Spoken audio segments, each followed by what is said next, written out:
Hello, amazing people, and welcome back to the Ryan Files. Today's episode is huge.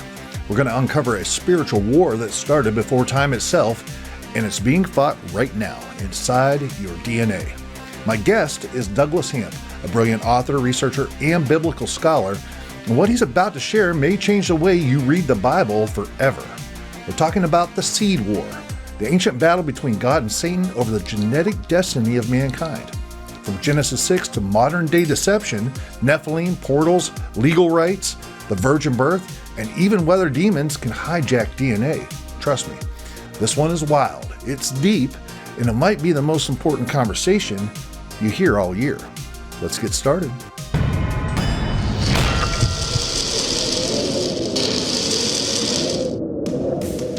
Ladies and gentlemen, I am so excited this week to have Doug Hamp on the Ryan Files. Doug, how you doing, buddy?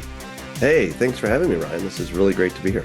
I've done so much research into different things, and just like, man, I'd love to talk to this person. I'd love to talk to this person.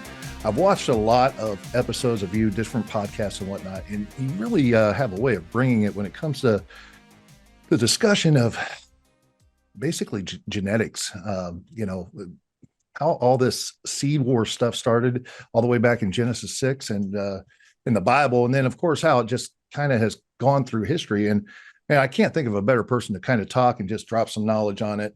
Thank you for joining me. I appreciate it. My pleasure, really. It's great to be here. Yeah.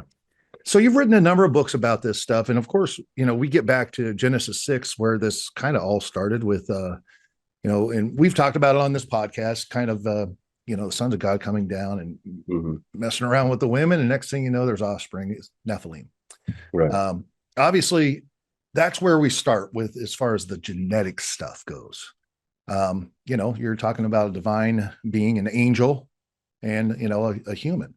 So something happens there. And there's a lot of discussion about, did these Nephilim, these offspring, these giants, did they have a soul, or were they soulless, and it provided a house, so to speak, to be possessed by, an angel or demon, or what is an angel and demon. So there's so much to kind of crack open there. True. Why don't you go ahead and a lot of terms. Yeah. Why don't you go ahead? Yeah. So let's start at the beginning, right? So God makes the planet. He gives the keys to Adam. However, he gives the authority to govern the planet to Satan. All right. Think of it like the prime minister, right? I mean, King Charles is the king, right? So he's king of England, but he doesn't do a lot of, like day-to-day government type stuff, right? He does the fancy, here I am, important guy. But when it comes to international trade and all that stuff, that's the prime minister. So Satan was basically the prime minister. So think of the prime minister who says, you know what? I'm such an amazing prime minister. Why should I be doing all this work for the king's kids when I should be the king, And that's essentially what Satan did, is he wasn't satisfied with being the guy that got to carry all the keys and make these big important decisions, all for somebody else, for Adam and Eve. We know about this from Ezekiel chapter 28 and from Isaiah chapter 14 in particular. Those are the biggies. And there's a lot of clues when you start getting into the text and you start to see God had, assigned him to do, and that he was not satisfied with that. It really becomes an interesting story. All right, so we fast forward from there. We're in the garden. Satan comes along, and here's the eternal question. How could Adam and Eve talk to a snake, right? And like, oh, this is so stupid, this Bible stuff, But they weren't just talking to some like boa constrictor. Okay, this wasn't just some weird python or something. This creature, and I talk about this in Corrupting the Image Volume 2. All right. So it's funny when you write a book, you're like, okay, I've said everything I need to say, right? Then you're like, oh my goodness, there's so much more to say, And so in Corrupting the Image Volume 2, I went deep into the ancient Near East research, even deeper than I did in Volume 1. And I was looking at a lot of the weird symbols that you have in the book of Revelation. Like, why is Satan called the Great Red Dragon? Well, it just so happens that his name in the ancient world was Enlil. Now, Enlil we find in Isaiah chapter 14, how you have fallen from heaven, O Lucifer, son of the dawn. So that's your King James translation. But the Hebrew says Halel. And there is no equivalent word Halel in all of the Bible. That appears one time. So we call that a hapax legomenon. That's a word that appears one time in Scripture. So along come the Greek translators, the Jewish Greek translators of the Old Testament. They do the best they can in Alexandria about 165 roughly BC. And they're like, well, we don't know what this thing means. And so they translate it as Eosphoros, which is light or dawn bearer. Okay. And they were just off. Okay. They just didn't know. I get that, and that's fair enough. But the word is Hillel, and it's coming from the Akkadian Elil, which is from the Sumerian Enlil. All right, I wasn't the first guy to discover this. It was my good friend um, who lives in Germany now, or excuse me, in Austria. And anyway, he discovered this, and I was like, oh my goodness! Like when he put these two together, So it that was connects to no doubt. Anunnaki, right? Well, it's related, yeah, Okay. and because here's the weird thing, like when you go and you study the ancient Near East, you're like, okay, Satan is real, so where is he? You won't find him anywhere. It's just crickets, You're like, there's nowhere. He's just, it's quiet, right? Where is Satan in the ancient world? Nowhere. And that's very problematic if you take the Bible seriously. Because if Satan is the big bad guy, the Bible talks about him, Jesus talked about him, the book of Revelation talks about him, all of the apostles, to my knowledge, talk about Satan. So he's got to be real. So where is he? Well, his name was Enlil. And I'll tell you, once you make that connection, your mind is blown like forever, okay? Because Enlil was the god of the 33 stars. He was the God that separated heaven and earth. He took earth as his portion. He took the Anu ship. Anu was the creator heaven god, and he took that, he usurped his authority from him. They even had a festival where they would mock the destruction of the heavenly God, and all of that authority was transferred to Enlil. Remember that Satan and Jesus have this conversation, right? Satan takes Jesus on a really high mountain. And he says, "Hey, look at all these kingdoms. They've all been delivered to me, and I can give them to whoever I want." Jesus doesn't say, "What are you talking about, dude? That's not true." Because it's like, well, that's true, right? He really was the God of this world. He was the one that usurped authority. And I think that Jesus had to go to the cross to buy that back. And we see the actual documentation of it in Revelation chapter 5, right? That's where John is weeping because no one's found worthy to open the scroll. And the elder says, "Hey, don't weep. The Lion of the tribe of Judah has overcome, and he's bought it." And so he sees the lamb sacrifice, all that stuff. So so back to the beginning, right? So Satan comes along. He's the word nachash in Hebrew, snake, it's related to the Akkadian word mushhushu, which means great red dragon. You're like, no way. Okay, so he's the great red dragon. We actually find him on the walls of the Ishtar Gate. If you've ever been to the East Berlin Museum, there it is. It's really interesting. So, you can check that out. Um, and it's a great red dragon, but it's not just, kind of dragon type thing, but it's really a hybridized creature. That's what's so wild about this.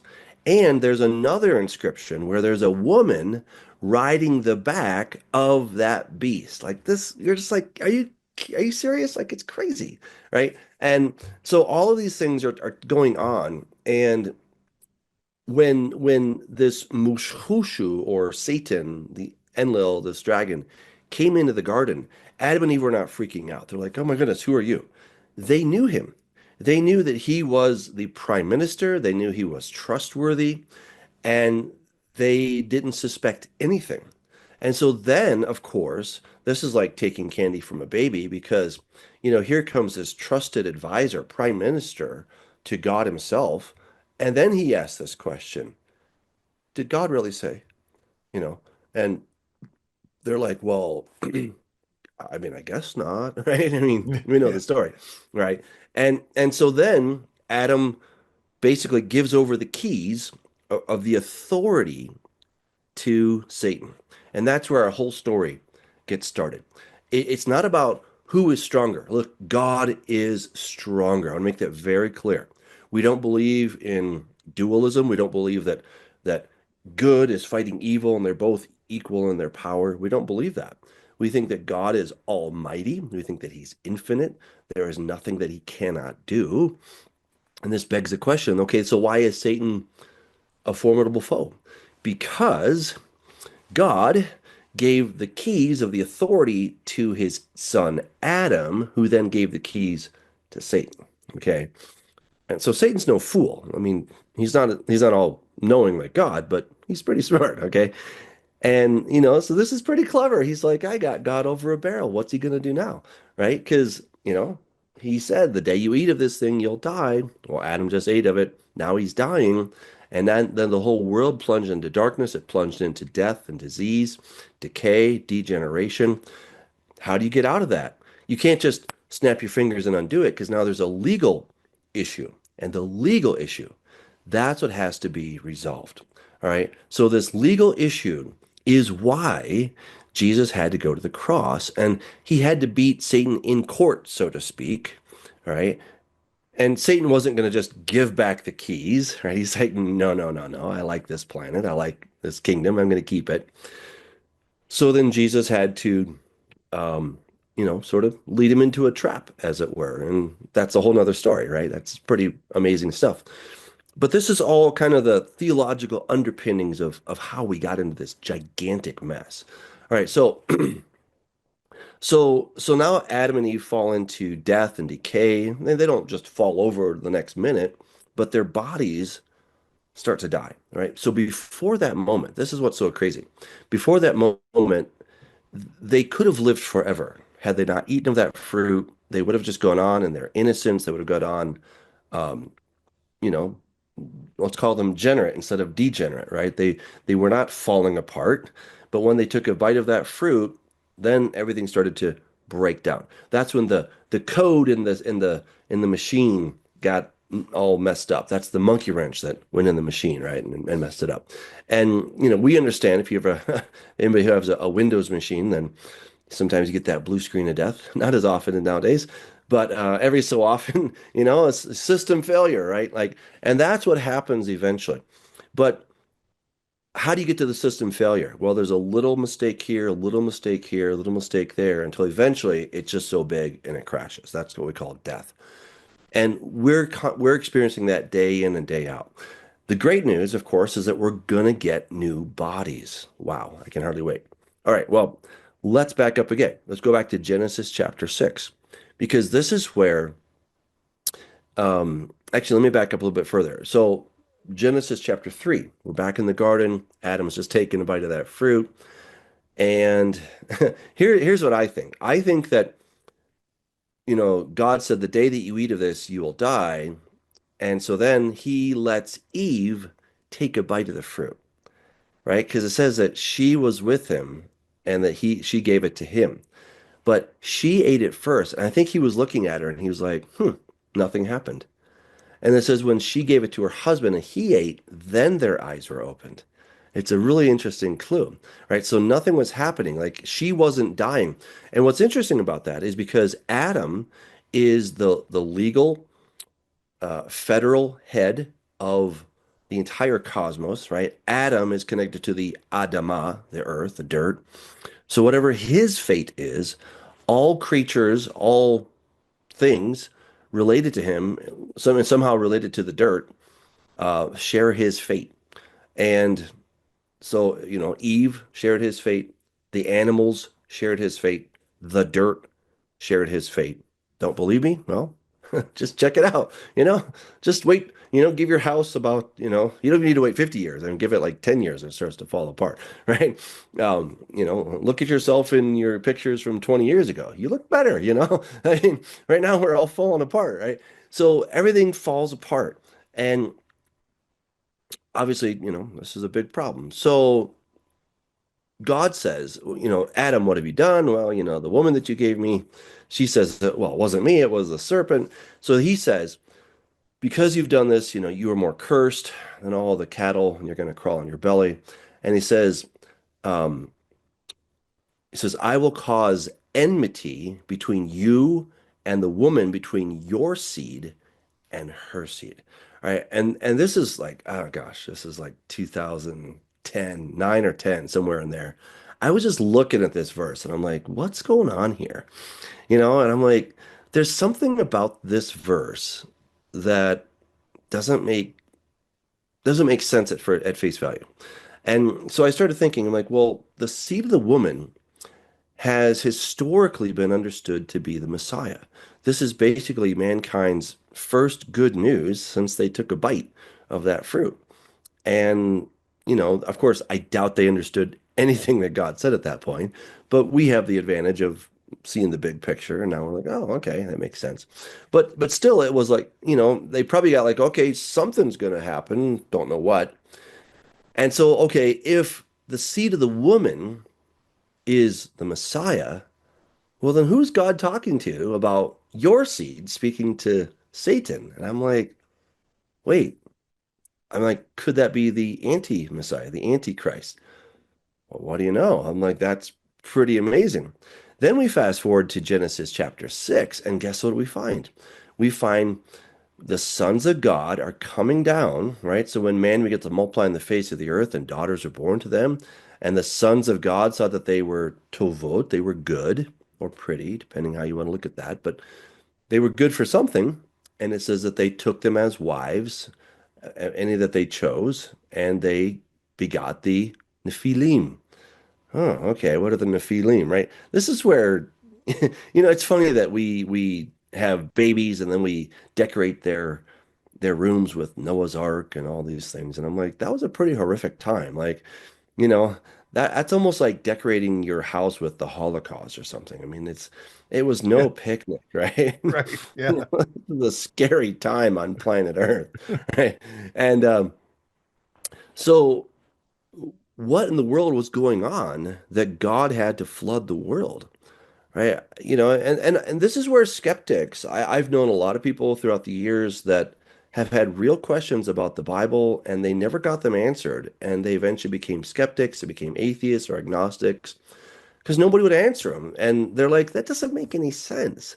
God is so loving and yet he killed everybody. Like, okay, what's going on here? Well, if you've seen World War Z or any, zombie movie, basically, once the zombies start taking over, what do? Well, you got to kill the whole lot of them, basically. And until that strain is eradicated. And I think that's basically what we have going on here. All right, now this is where a lot of Christians become quite skeptical. And they're just like, no, I don't think so. That's impossible. But the text says what it says. That's what's so amazing about it. It says that when the sons of God, okay, who is a son of God? Well, I went through the Bible and I'm like, okay, what is a son of God? And what I came to was that a son of God is any being who is a direct creation of God. I was like, oh, okay. Because that's what I see. There's three different classes of beings. There are the angels, or they're called sons of God. Adam is called a son of God. Obviously Jesus. We'll leave him out of the conversation for the moment. And then we are called sons of God. He gave the right to any who call upon his name. He gave the right to be called sons of God. All right, John 1:12. So what's the common denominator? We are all direct creations of God. We're told in Psalm chapter 148 that God spoke and he called forth the angels and the sun and the moon and he made a decree that they shall endure forever and ever, right? So God spoke those things into existence, right? So, he probably said sun, and voila, there was the sun, right? And moon, and there was the moon. And then he said stars, and there were the stars. And he said angels, or maybe he said Michael, Gabriel, and whatever all your names are. He probably said their names, and voila, presto pufo, they came into existence, and that's how they came. And then, of course, Adam, he didn't speak Adam into existence. He took his hands, he took the dirt, and he formed it, and then he breathed into it. I was like, oh, wow, that's so cool, right? So when we're talking about the sons of God in the um, in the Old Testament, the Hebrew Bible, more often than not, it's speaking of angelic type beings, right? There's a couple exceptions, but generally it's speaking about it's speaking about angelic type beings. So there's a passage in Job where it talks about, where were you when I did all these cool things and the sons of God shouted for joy. It's speaking about the angels witnessing aspects of the creation, right? So they were there, pretty much in the beginning. So Genesis chapter 6 tells us that the sons of God saw the daughters of men. Look, if it were just guys checking out girls, I mean, that's not exactly miraculous, okay? Like that's been happening since, the beginning, right? You know, they say, why is woman called woman? Because when God brought Eve to Adam, he said, "Whoa, man." So, Yes, that's a exactly. bad joke. But Whoa. yeah, because they're pretty, but basically, these sons of God, these are different kinds of beings. They're of a different order. They're a different nature of Right. some sort. They're not totally incompatible, but they're two different breeds, okay? Um, and well, not even two different breeds. I mean, they're two different classes, two different kinds. And but they saw that the daughters of men were fair, and so they took them. And we're told specifically what their progeny was. Now, keep in mind, the first 11 chapters of Genesis, it goes pretty fast. You got roughly 2,000 years of history in there, depending how you look at it. But certainly since, the time that Adam ate the fruit um, until we get to Abraham, it's about 2,000 years. So it's covering a lot of ground really quickly. What is it so important about? Because it's giving you the Genesis. It's giving you the origin story. Um, just a brief sketch, but it's the origin story of how did we get here? Why is the world so messed up? All right. And so we have basically 3 chapters on the flood and why that's so significant. And and Genesis 6 gives you the background why the flood had to happen. So basically, God creates this perfect world. It's awesome. Adam eats the fruit. Death comes into the world. Okay. And then the next big thing we have is then we have the first murder. Oh my goodness. Right. And then we go from there, we go downhill to where now people begin to call on the name of the Lord and they're blaspheming the name of the Lord. They're not just saying, "Oh, yay, God is good." They're actually they're profaning the name of the Lord. And then we get down to, and then the sons of God were doing some bad stuff. Okay. So it's this downward slope Yeah. where we get to finally God's like, man, I got to destroy the world because it's a mess. And it makes sense because now you have this hybrid race. So you have fallen angels. Well, they maybe were good at some point, but they were becoming bad. And then they're taking women and they're making this hybrid race called the Nephilim. So the word in Hebrew, it comes from the word nafal, which means to fall. It's a little weird the way that the way that it's coming to us. It looks like what we call a he feel, which is a causative. Think of it like well, if you fell a tree, okay, you would be a tree feller, okay. I know that sounds like a yeah, little feller, what you did, but it's someone who fells trees, okay. So it could be that these are beings who fell things, that they cause things to fall, basically. I tend to think that's probably what it means, but it's somehow related to the word fall. And it was bad, no matter how you look at it. And and now in the Greek, that's translated as the gigantes, which we often think of as giants. We think someone who's extremely tall, and that's one aspect of it. But really, giga is someone who was earthborn. Okay, so again, that tells you something, right? I mean, isn't every human earthborn? Well, of course they are. So then it only makes sense if there's a part of it that is quote unquote divine. And that's where the sons of God come in. So you have these divine beings who are mating with earthborns, okay, and they're creating a race of earthborns. These are what we would find in the Greek mythology as the demigods. These would be Hercules and Achilles, etc., those guys. So the So, Nephilim are these demigods. yes, Okay. yes, right. And let's talk about the word demon as well, because this is where we get a lot of confusion. And I'll tell you, I've explained this, I don't know, probably 50 times, and people are still like, yeah, but I still don't think so. And I'm like, well, okay, whatever. But the word demon, it's coming from the Greek word daimonia, and it just means mighty ones. It could be good mighty ones or bad mighty ones. By the time we get to the New Testament, it has a very negative connotation. But before that, in Greek literature, a daimonia or a daemon um, could be a good being or could be a bad being, but he's powerful. That's the point, is he's powerful. And so they were not just humans, but they were obviously supernatural in some sense. Daemonia is basically the equivalent of sons of God, right? Because B'nai Elohim, sons of God, the word Elohim in Hebrew just means mighty ones. So, Elohim, yes, it can mean the supreme God for sure, but all Elohim also can mean many gods with a little g, okay? So we have to understand some of these linguistic nuances. And this is where I hear people say, oh, the demons are the disembodied spirits of the Nephilim. And Right. I'm like, yeah, I just don't think that holds any water. Hmm.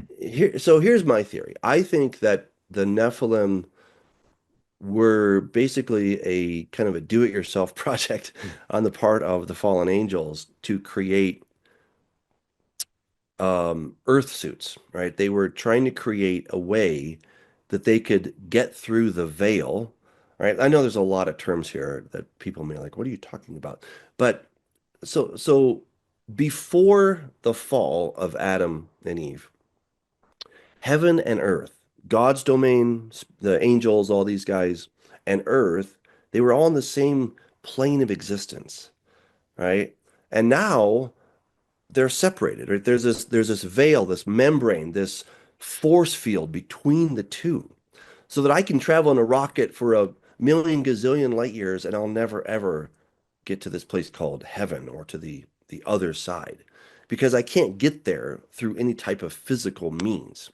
Now, you can get there through some types of portals. One way might be ayahuasca. Don't recommend it. Okay. Another's death. I don't recommend that one either too quickly. But it'll get you there. Um, and then there's another way that the prophets could see through. And there were times when the heavens were opened and they could see into the other realm. So Ezekiel, sitting by the river Chebar with the captives of Judah, he says that the heavens were opened and I saw visions of God. When Jesus comes up from being baptized, it says that the heavens were opened and the Holy Spirit descended like a dove. Then, when Stephen is being stoned, he saw the heavens open and he saw Jesus standing at the right hand of the Majesty on high. And John in Revelation says, I saw the heavens opened and Jesus was coming on this white horse. So there's four distinct times when the heavens are open. That's the veil between heaven and earth. Isaiah says, oh, that you would rend, break, tear, rip the heavens and come down, right? Revelation says that I saw the heavens recede like a scroll. Okay, so think of a scroll, you're rolling it up. That's basically the idea. It's not that, the sun, moon, and stars and the entire galaxy goes away. It's that whatever that veil is between heaven and earth does it. It's going to go away. What's amazing is now the movies have really caught on to this idea in Doctor Strange and all of his buddies. They have these things called a sling ring, and they can open up a little portal and you can just go from one dimension to another. Yeah. I think that's basically what we're talking about. That's a little bit Hollywoodish, but it gives you a visual of what we're talking about. And I think that that's how the prophets could see through to the other side. So, okay, Adam gives the keys to Satan.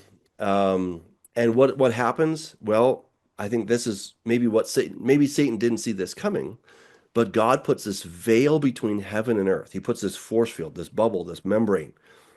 And this is kind of a bummer if you're Satan and you're like, I'm going to rule the world. And God's like, yeah, maybe, but but behind the veil, you got to do it behind the wall. Okay. And that certainly must have taken some of the fun out of it. Okay. And I think they were always looking for a way to get back here to planet Earth in the physical. All right. That's what the Tower of Babel was all about. The Tower of Babel, Babel in Akkadian literally means gate of the gods, or Babylon, Bab-il-Oni, right? So it becomes the gate of the gods, plural. And this is another time when God steps in directly because he's like, no, that's really bad. We can't have this permanent portal between heaven and earth so you guys can just come and go. Not going to work. And Right. and the literature is really interesting when it talks about how all of these ziggurats were staircases between heaven and earth. Stairway to heaven. Sure, that's all it was. And it was the connection point between heaven and earth. It was the anchor. Basically, when we get to Jacob's ladder, yeah, that's kind of what Satan was trying to do. Yet he fancied himself to be the connector. He's like, no, you can come through me. I'm going to be the bridge. And Jesus is like, no, no, no. I'm the bridge, Jesus says. And so in the book of John, Jesus tells Philip, he's like, oh, you're impressed by that? That's nothing. Just wait until you see the angels ascending and descending on the Son of Man, right? And they're like, oh, wow, okay. Who is this guy? He must be the Messiah. So Satan has been trying and quite successful to some degree. He's usurped God's authority. He has had legal precedence over the earth. I mean, he swindled Adam and Eve, but he did it in such a way that they could not wiggle their way out of it. And God couldn't just snap his divine fingers and say, don't worry about it. It comes at a real cost. Because here's the thing, Satan is standing on the word of God. I promise you, he is standing on the word of God like nobody else. He's like, you said it, and so therefore you have to do it. You can't just, you know, say, oh, it doesn't matter. And like, no, it doesn't work that way. God did find a way around it, which Satan didn't see coming, which is really awesome. I think of it like Mission Impossible. Dun, dun, dun, dun, dun. Here comes Jesus. And he's like, you have no idea the mission that I'm on. Oh, you're going to put me on a cross? Okay, yeah. Painful. Yes. But it's all part of the plan, you Yeah. know. Yeah. Don't tell Satan, but this is part of the plan, you know. And and that's what when you start looking at the Bible from this perspective, you're like, oh my goodness, this is so incredible. Like this incredible mission that Jesus went on to buy us back. Like, wow. All right, so Yeah. it's pretty exciting stuff. And So, okay, let's get into some of the genetics. So, I was looking at this whole concept of the seed, and I was thinking, okay, so the seed of the woman, well, that's Jesus. The seed of the serpent, that's going to be Antichrist. But I'm like, wait a second. How can angels have seed? Like this doesn't make any sense. Right? So I start thinking, what in the world is a seed? I'm looking at watermelon seeds, I'm looking at sunflower seeds. I'm like, okay, what's in this little thing? You crack it open, you see the kernel sort of inside of that. You start going deeper and you get down into um you get into the genes, right? And then of course with chromosomes and the genes. And then you get down to what's behind you, the DNA, the double helix. And it's tempting to stop there because that's what we can see with our eyes. It's small, but we can still see it with our eyes. But inside that double helix, there are nucleic acids, A, G, T, and C. And then I got to this point, I'm like, okay, what's beyond that? And this blew my mind, right? Like, what is beyond nucleic acids? Information. And it's like, wow, information. I was like, oh, information. So I got this book by Dr. Werner Gitt. He was talking about in the beginning was information. And he was saying how information is a non-material entity that requires a physical medium. All right, so you know, we both remember chalkboards, right? So, you take the chalk and you write on the chalkboard. Well, what is that? What is the chalk? Well, it's simply a means of recording information. If you come and then erase it, the chalk remains, but the information is gone. So information has to be arranged in a certain way for it to have any kind of meaning.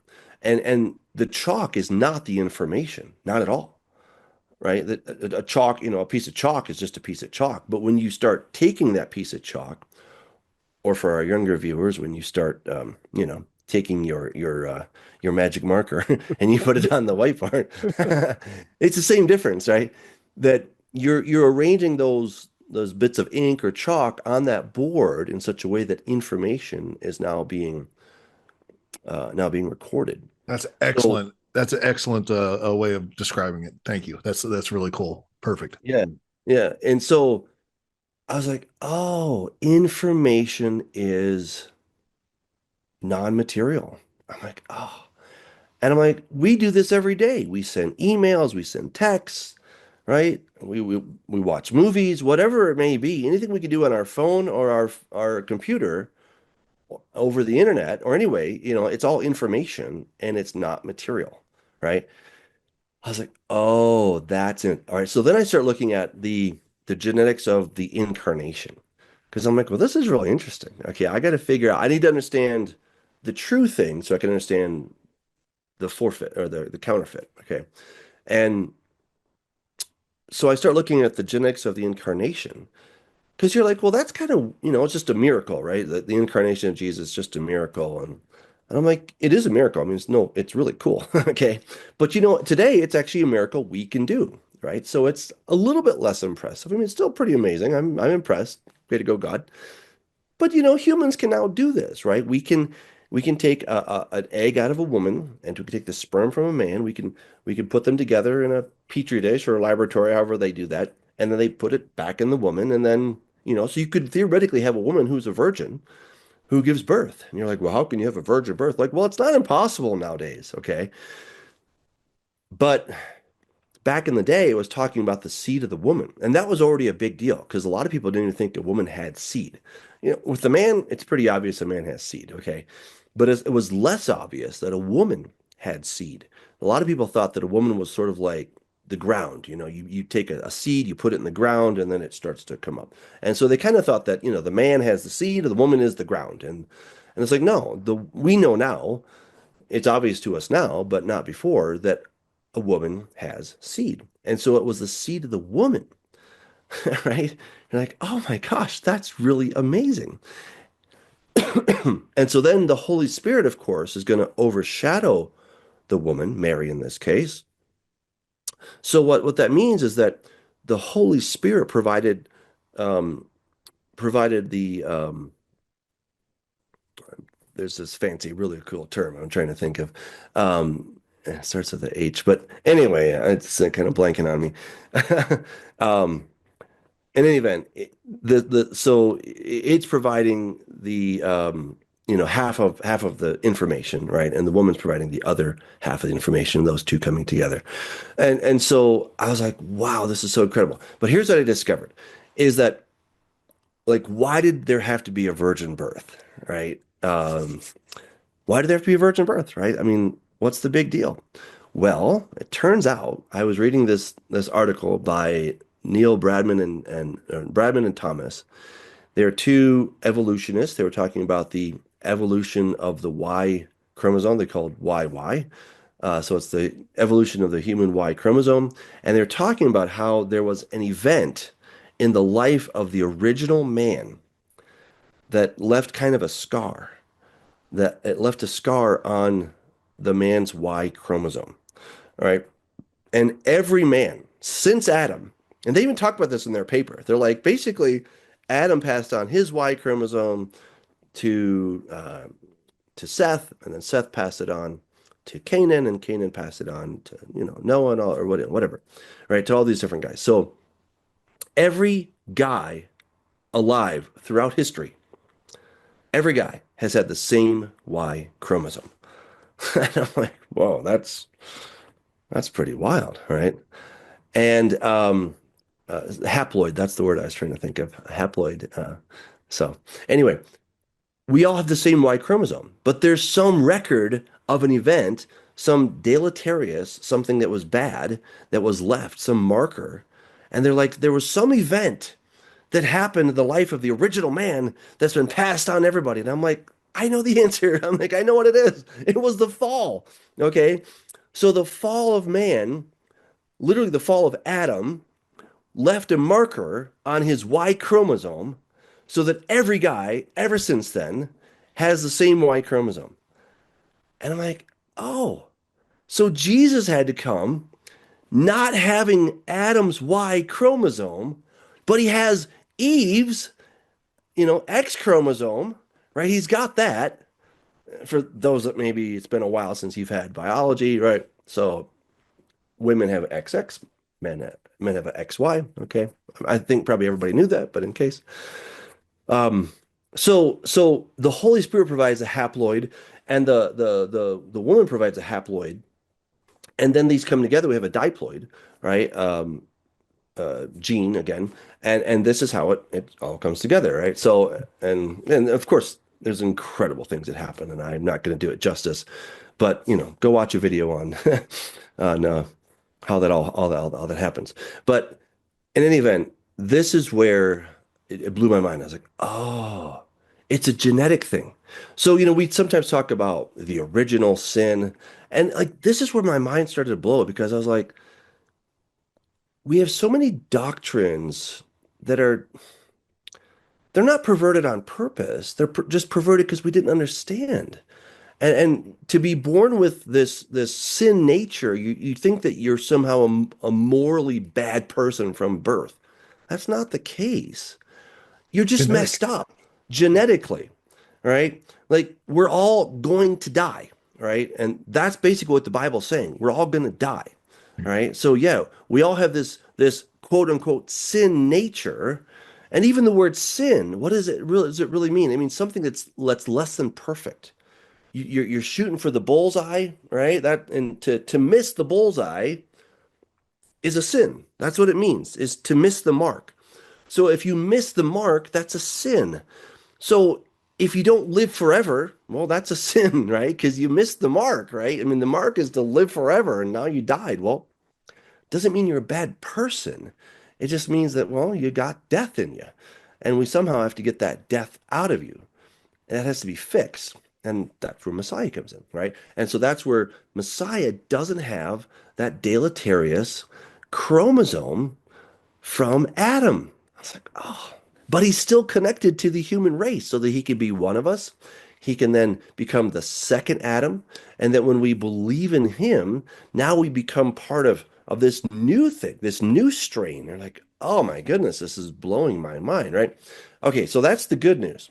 So now the bad news, right? So now the seed of Satan, or when he says your seed, he's talking about what Satan's going to do. All right. So that's where I start looking at Genesis chapter 6. I'm like, okay, we have precedents here. We have the sons of God coming down. They create this hybridized race. God's like, can't do that. And he floods the world. He flushes them all down the toilet because there's like bad stuff. And, you know, I don't know what happened to eternally to all those people. I don't know. Um, but I can tell you this. If that had succeeded, we would have been forever lost because we might have lived for, hundreds, maybe thousands of years. I don't know. But we still would have had that messed up nature. We still would have had that death-ridden nature. Even if we could have had utopia for a good long time, we would have still had the messed up nature in us. And so God in his wisdom, he's like, no, that's not good. And certainly there would have been no redemption either. Because if all humanity had had this bad strain, this bad genetic strain of Nephilim stuff, then how could Messiah come in purity? How could Messiah come and actually redeem, restore humanity genetically, right? A lot of the story of the Bible is a genetic story, right? Not all of it, okay, but a lot of it has to do with genetics. It doesn't say genetics, it just talks about seed. And once you get what a seed is, you're like, oh, it's information. We had messed up code, right? And we had to get rid of that messed up code. I mean, it's kind of like when they repair the freeways. I'm always amazed. I'm like, how do you guys do this where you're able to build a new freeway while I'm driving on the same freeway? That's always kind of impressive. So God had to do some pretty amazing engineering, right? He doesn't want to just kill us all, but so he does this thing, and of course Messiah comes and dies and does all these cool things, right? And so now the legal problem has been taken care of because of what Jesus did. Now we're simply waiting for when the moment is right. And I'll tell you, time sure marches slow when you're looking in and you're waiting for it. It's kind of like when you have kids, like the nights go slow, but the years go really fast, right? Because the nights they're crying, you got to go change the diapers, and you're like, oh my goodness, is this going to last forever? And then you blink and then they turn 20 and you're like, what just happened, right? And so I think that's kind of how human history is. We're like, oh, this is sure taking a long time. Hurry up, Lord. And he's like, I'm working on it. Trust me. And we're going to look back and like, that went so fast, right? But I digress. So this whole battle has been going on obviously for a long time. And what happened in Genesis 6 is a very important part of our story. And sadly, a lot of seminaries, pastors, and whatnot never want to teach on this. Yeah. And I get it. I mean, it's out there. It's kind of weird stuff, right? I get it. Let's just talk about loving each other and helping. Like, I'm with you, man. I really am. But if you want to understand the big picture, if you want to understand why God did some of the things, and if you start reading your Bible, you're gonna be like, wait, why did God do some of these things? And, well, here's the answer. Okay. And sometimes that's not what people want to hear. They just want to hear, well, whatever they want to hear. So, okay. Whew. So, any questions? Let me You're on see. a roll. You're on a roll, babe. Uh, I love it, dude. This is awesome. Can I ask you a couple questions? Please. Yeah. Okay, so first and foremost, listen, I don't, this isn't one of these questions, where you just I don't know. I admit I don't know. I don't know that anyone knows. Maybe they do, and good for them, but I don't think it has anything to do with salvation, or the destiny of your soul, where you put your faith and trust. I don't. But this whole thing about the Nephilim, or you say Nephilim. Nephilim. In Yeah. Hebrew, it's Nephilim. Yeah, but Yeah. whatever. Nephilim's good. You look at Michael Heiser, Dr. Michael Heiser. He was a big proponent of, uh, when the demons are the spirits of the dead Nephilim. Mhm. Yeah. And then what you're talking about is, well, maybe they didn't have a spirit. They're just like these meat suits Yeah. that could be, the veil could be interceded, so to speak, and they could come and possess them. And that's what, it's kind of like the body was the car and they were the driver, so to speak. Exactly. Yep. I don't know. I don't know that I believe one side or the other. I don't know. But I do think it's interesting. I never heard until I did watch a podcast with you, your idea on this, your theory on this, because I've often thought, I've heard, I know this is a whole different subject, but I've often heard that these gray aliens Hmm. are like just meat suits. It feels like they're just meat suits, almost, genetically, pumped out meat suits for something to be inside. They're very, rigid and Yeah. whatnot. And it made me think of that whenever I listened to you first say that, just like, Yeah. and you wonder if this whole, I am a firm believer that some way, shape, form, whatever this alien thing will happen at some point and Hmm. be part of the end times. Oh, I yeah. don't believe that they're from another planet. I believe they're Right. interdimensional in Yeah. nature. So I just thought that Yeah. that's an interesting thing. Have you ever thought of anything like that at all? Well, let me go back to Dr. Michael Heiser. First of all, he was my friend. He's a great guy, and I certainly miss him. Yeah. Um, where he and many scholars are getting this idea of demons are the dispossessed the spirits of the Nephilim. This is coming from the book of Enoch, right? Yeah. So the first Enoch talks about this, but my theory kind of arrives at the same place, but from a little different way of getting there. Because I would suggest that, yeah, all these bad angel spirits, they're like, hey, there's a nice bodysuit. I'm going to go take that one. And when the flood happened, guess what? Those bodysuits died. Okay. And then they were kicked out of their homes, right? They were kicked out of their homes. And so the book of Enoch is correct that, yeah, when the Nephilim died, then you had a bunch of spirits that were kind of like, okay, now what do we do?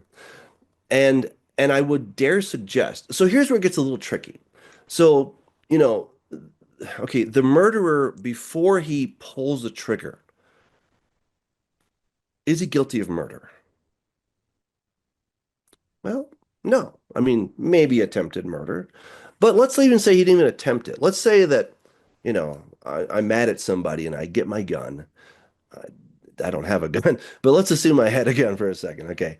So, you know, you get your gun and you're like, I'm gonna go kill that guy. You get in your car and you drive all over there. You got the thing is loaded, but then you kind of get there, you're like, you know what? That's not a good idea. I shouldn't do that. So you had intention, but you never took any steps. So yes, there was murder in my heart, so to speak, but I never followed through with it. So when Satan came into the garden, he had murder in his heart. And then he executed that. I mean, he basically gave Adam the loaded gun. Okay. So what I'm getting at is when the angels came down and they saw that the daughters of men were tovot, they were cute, okay, or good. I think that they came as good angels, okay? They came with a loaded gun, so to speak, and then they shot their loaded gun when they mated with the women. That was the point where they pulled the trigger. Okay. If they had come down, they're like, wow, these women are tovot, they're wonderful. And then they're like, yeah, but this would be wrong. And they went back to whatever they were supposed to do, then they would not have been guilty. All right. So I think that they came down, they were in corporal angelic form because they were good angels. And I think this really solves the problem. Because like, well, how can, if Satan can't manifest now, how did he do it back then? Well, I think before an angel becomes bad, they're able to manifest. We see this on many occasions that, angels are able to come down. In fact, at Sodom and Gomorrah, the two angels go there and they are seen by everybody, right? It's not like they were invisible. They were obviously seen. But we don't see examples of where the bad guys can be seen. We know that there are influences there. We know that there are spirits all over. We know that they can possess people, but we never actually see them. And that's what I think happened. All right. So this is where you have to kind of follow the string and follow the breadcrumbs and say, okay, I'm creating a thesis based on the evidence. The Bible doesn't explicitly say this because it's one of those details, but I think you can really make a good case. I think I make a good case, in all fairness, okay. But that's of course what you do when you write a book is you make a case for it, right? And when we're talking about history, we often can't go back and repeat these things. So we have to make a case based on linguistics, based on archaeology, if there is any, based on myths sometimes. They at least give us some flavoring. Okay, they don't prove anything, but we're making a case in a court of public opinion, and people can take it or leave it. But I think that these angels came down, they were quote unquote good, but they all had loaded guns, okay? And then when they took a woman or many, they were pulling the trigger, so to speak.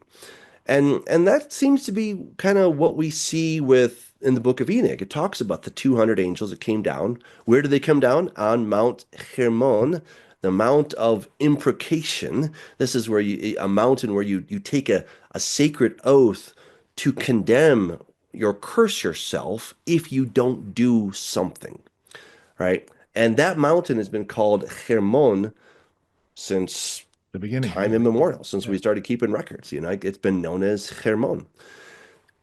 In fact, Okay, I will toot my own horn just a little bit here. But well, you don't often, especially as a like a biblical writer, not every day you make kind of a cool discovery. All right. And I made one and I wasn't expecting to discover it, but I was like, oh my gosh, I just discovered something. This is cool. Right. So there's a text, there's a tablet that was found on top of Mount Hermon. I was not involved in any way. Okay, that was a guy named um Charles, hold on. Um, oh gosh, what was his name?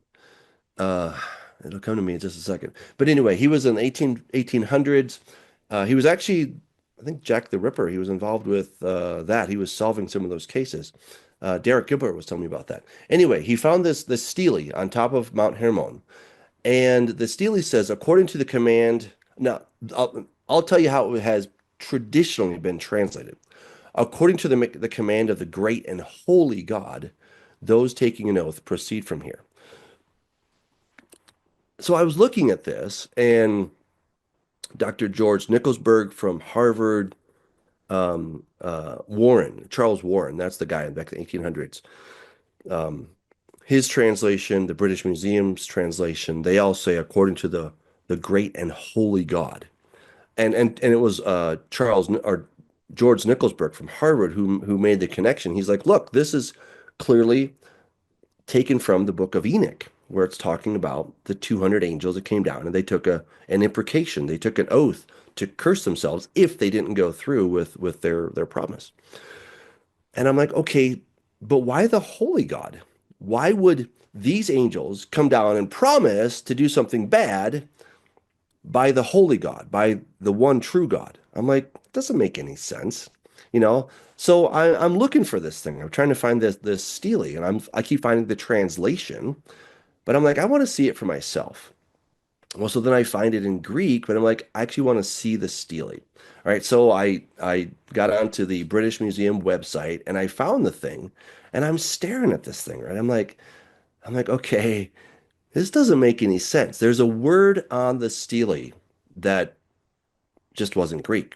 And what George Nickelberg and others did is they're like, well, we think it says and holy kai hagios instead of what it actually did say, which was bo batio, batio.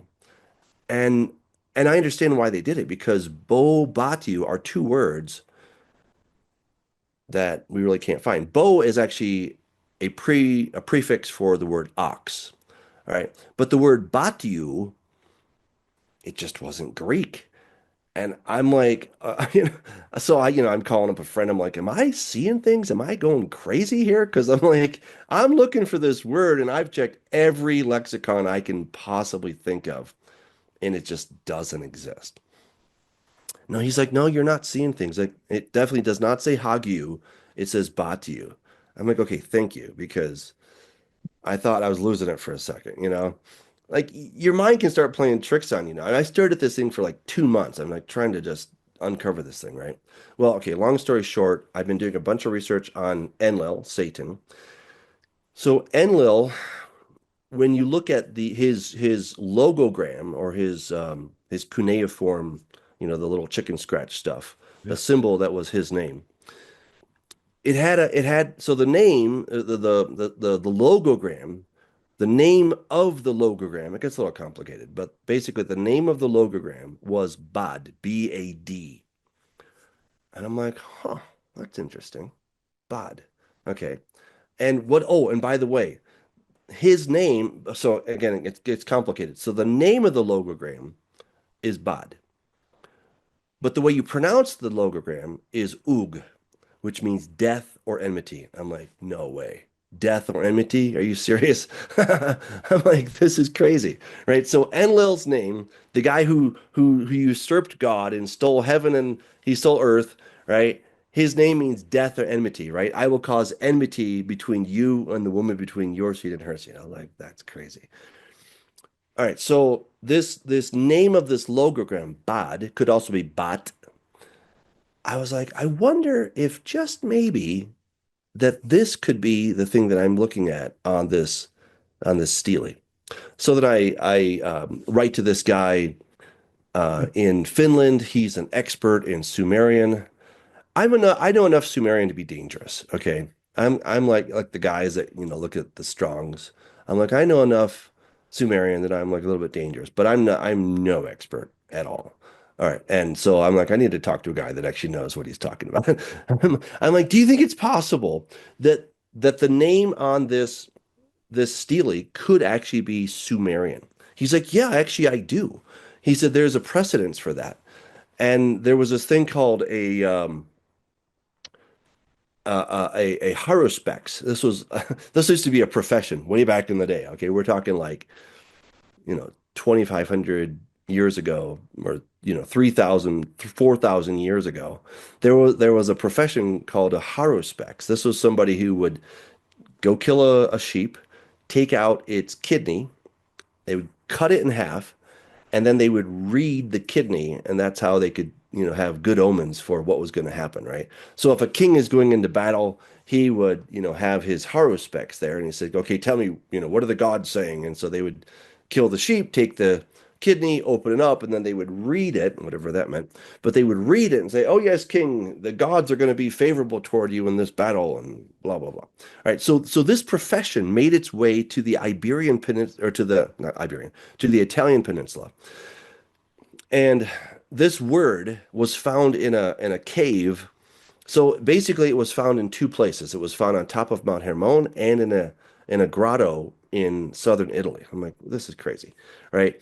And again, long story short, but it's this word Batios. It's related to Jupiter, Jupiter Batios.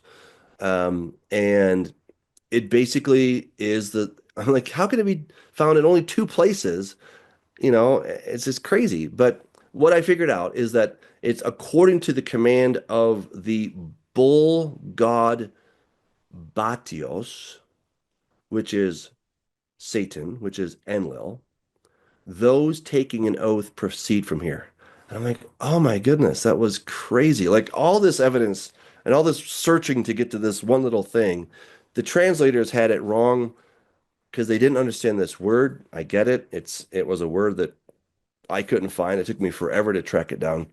And I was like, oh my goodness, this is like the first extra biblical evidence we have of the angels saying we're doing this according to the command of Satan.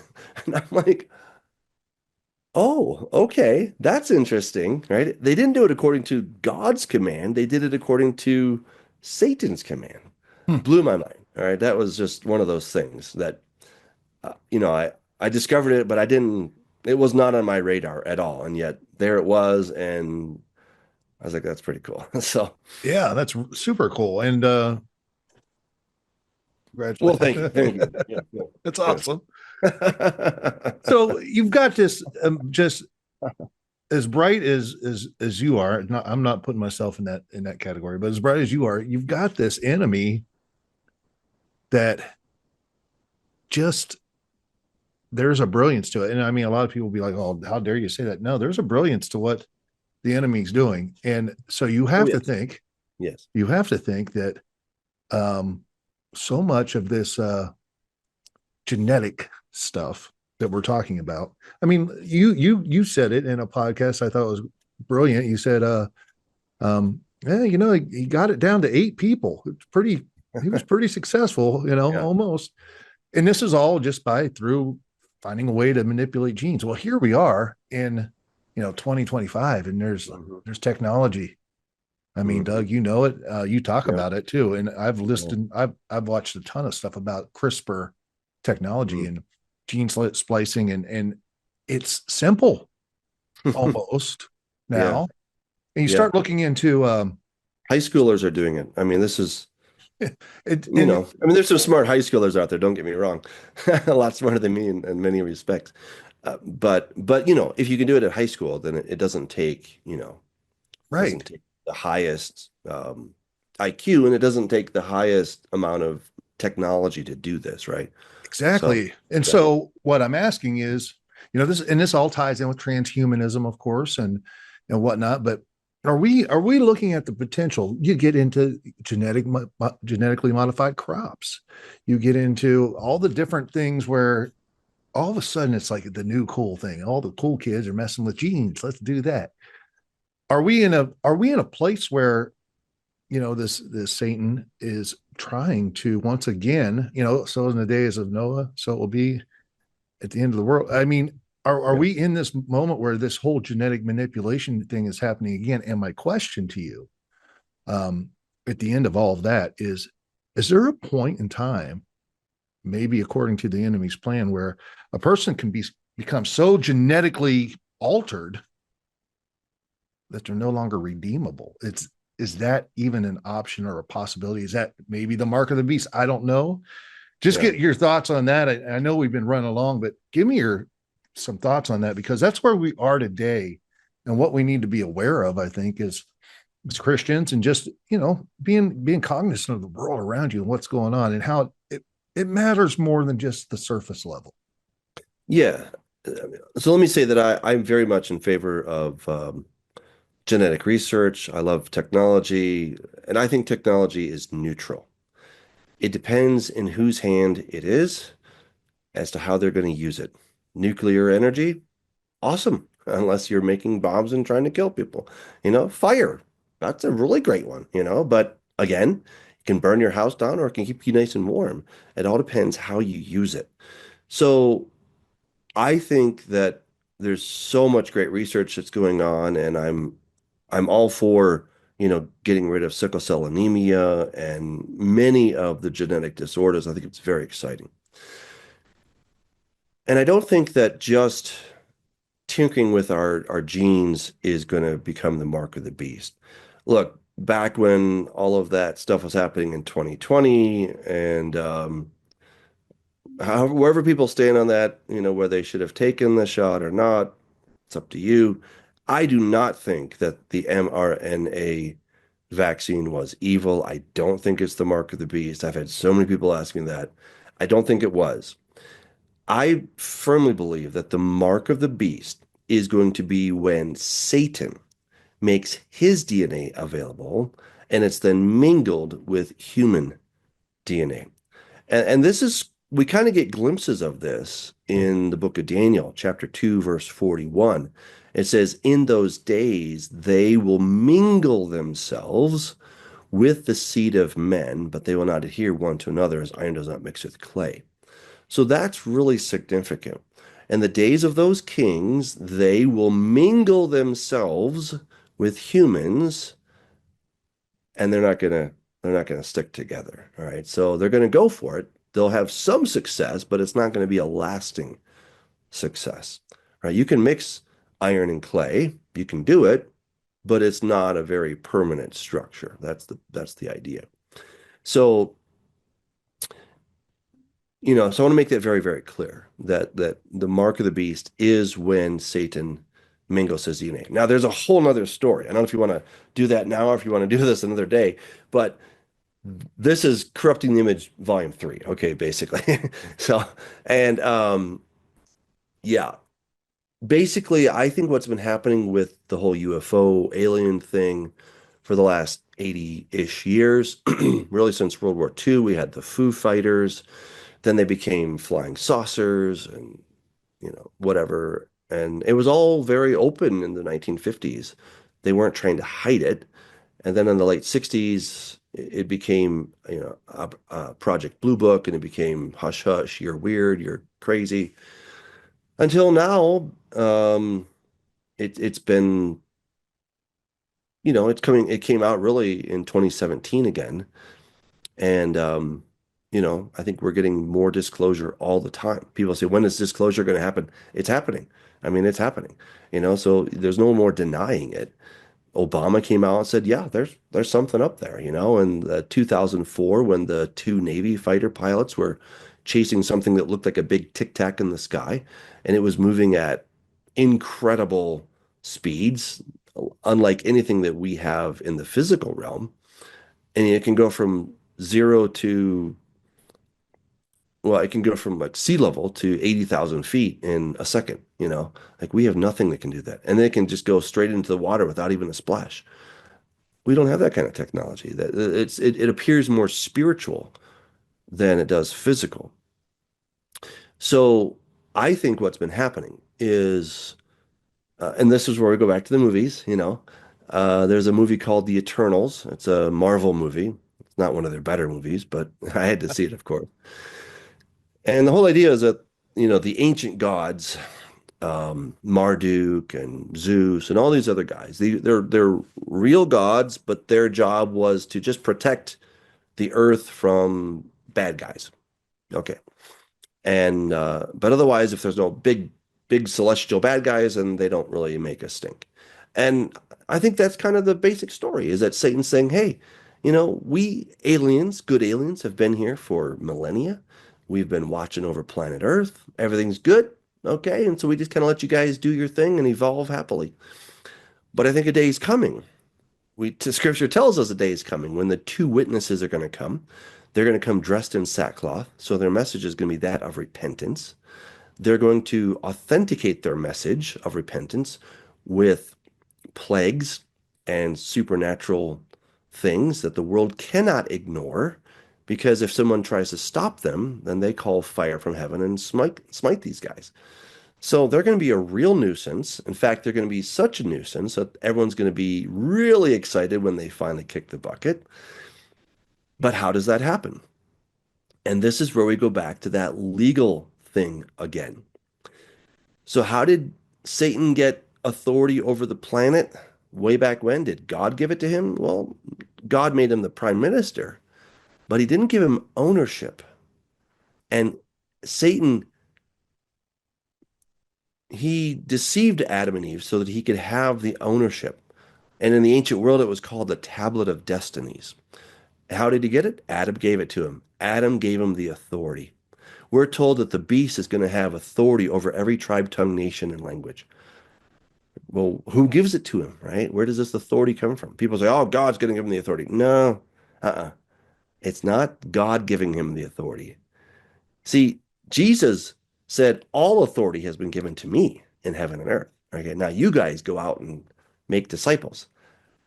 So what's going on? I think this is where the world is going to make a really bad deal. Scripture says that we're going to make a deal with death and Sheol, Isaiah chapter 28. And that deal with death and Sheol is going to be such where we give the keys back to Satan, okay? And then Satan, the dragon, gives the authority to the beast, and then the beast has authority over everybody. And then when this happens, this is when he is able to go and kill the two witnesses. And and I think he's going to show up and say, "Hey, we've been here, Satan or whatever, aka Death, but he's not going to call himself Death, you know. He'll have some cool name, right? But he'll say, I'm here to save you guys. I've been watching over, and those guys are real pests. I know their boss. He's a jerk. We don't like him, but we're here to help you out. And yeah, we've been the aliens, we've been those UFOs, just kind of letting you know we're here, but didn't want to get involved too much. But now we're here to help, and we can help you evolve to the next level. And then when the two witnesses rise from the dead and the earth freaks out, he'll be like, yeah, okay, they're going back home. They're going to come back. The boss is coming. Some people call him Jesus. We think he's a big jerk. But you know what? If we all evolve, we can defeat him together. Yeah. And so we all have to evolve. And tell you what, I'm so nice. I'm going to give you my evolved advanced DNA to you guys so that you can become like us and we can all become gods in one big happy family. Yeah. And I think that's how the world is going to accept the mark of the beast. Yeah. It's not so you can check out faster in Walmart. Yeah. It Yeah. just, it has nothing to do with that. It has to do with the very survival of the human race. It's the existential threat to the very planet, to our way of life and all these things that you're going to hear all these different soapboxes of why you must do this. This is the right thing to do. And, if you're a good human, you're going to do this. Because there's bad aliens out there, God, Yes. Jesus, those are the Yes. bad aliens. And so we need to come together. Isn't this every superhero movie we've ever seen? Right? Bad guys come to planet Earth. Humans have to unite together. We have some superheroes that can really save the day. And they beat off the bad guys. I'm like, well, that's exactly the story. That's it. Just in this case, the bad guys are the good guys, and the good guys are the bad guys. That's Yeah. it. Just the script is flipped. Yep. And this is what it says in Revelation. Like I was, been studying this thing for like ever, and then I'm like, oh my gosh, I didn't see that. Like it says it straight up. The whole world came to make war against the Lamb. I'm like, well, there you have it. Like they know what they're doing. Yeah. They may not quite understand that he really is God Almighty and he's the great, wonderful, amazing God, but they understand that he's big, he's powerful, he's ancient, and they think that yeah, he is all that, but we can still beat him. Yeah. And that's the hubris. That's the big deception. That's the strong delusion. I mean, there can't be a stronger delusion than that, than to think that we can evolve and we can beat God. Like Yep. that's a big delusion. Yeah, and I Right? mean, I think part of the selling that is going to be the transhumanism stuff that's going on, and where Yeah. you actually are going to become in whatever way, we're going to hook you up with Neuralink to the internet and AI Hmm. and all Hmm. this stuff, and you actually are going to be, you know, in some ways, more of a god. You Hmm. instantly think things that have them happen, and Yep. cancer's gone, and blah blah blah blah blah blah blah. All these things. It's Yeah. yeah. Yeah. I've been really going down this path, thought path, doing some research because of some things some goals and aspirations I have someday to write some stuff down. But yeah. So it's man, this has been awesome talking to you. I'd love to, at some point. I know you're busy. You're just busy. There's so many things, though. I'd love to someday get your head wrapped around on because I love your work. I love what you're doing. I love how you think. And man, you know how to lay it out there. Thank you so much. It's awesome. My pleasure. My pleasure. Yeah, if people are interested, Corrupting the Image 1, 2, and 3, Corrupting the Image, those are available on Amazon. You can also go to my website, douglashamp.com, and you can get the audiobooks and the ebooks. But if you want the physical, you have to go to Amazon. So, um, yeah, I mean, and I read them for you too. So if you, I don't know, like me, I love audiobooks. So those are available. Um, and I also have a story. So I've taken all these details that I've told you about, and I've written a book called Regenesis Code. And so that's the epic, fiction version.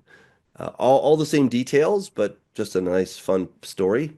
There's also an audiobook for that one as well. So that's Regenesis Code. And I'm Douglas Hamp, so if people want to check me out on Amazon, you can do that as well, or douglashamp.com. So yeah, it's a lot of amazing details, and it is all coming together in an amazing way.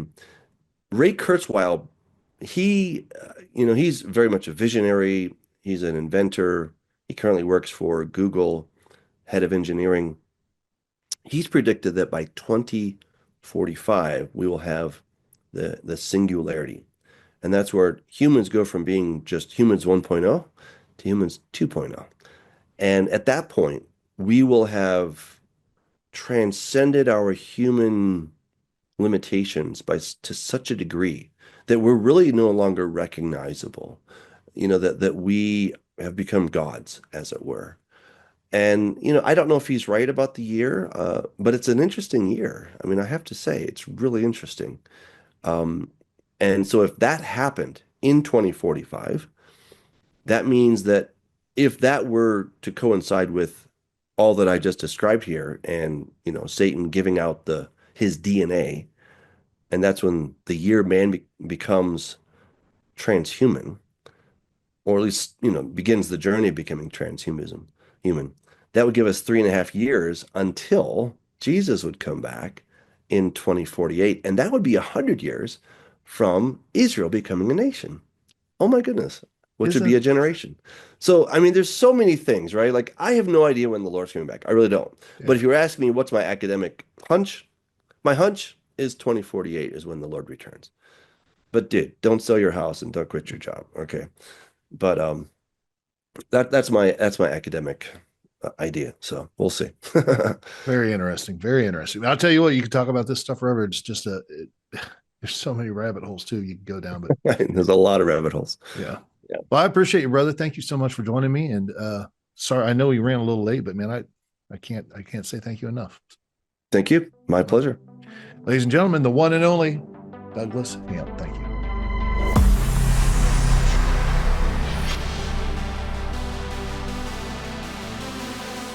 Wow, if your brain's not melting after that, you weren't listening closely enough. Douglas Hamp just gave us a front row seat to the ultimate battle of good versus evil and showed us how it's not just spiritual, it's also genetic. If you found value in this conversation, and I know you did, then please do me a favor. Like this video, subscribe to the channel, and share this episode with someone who needs to hear the truth. Want early access to future episodes, bonus content, and custom emojis? Become a channel member today. Just click that join button right below the video. Want to take your support even deeper? Join us on Patreon at patreon.com/The Ryan Files. Every dollar helps me keep this show going, growing the Truth Army, and supporting this mission. Seriously, it means the world. Thank you so much. You folks are awesome. Be amazing, be positive, and stay curious out there, my friends. And I'll see you right here next week on The Ryan Files. Are you not curious? Preparing to transfer the Ryan Files. Now. I present to you, with great intrigue and wonder, the Ryan Files.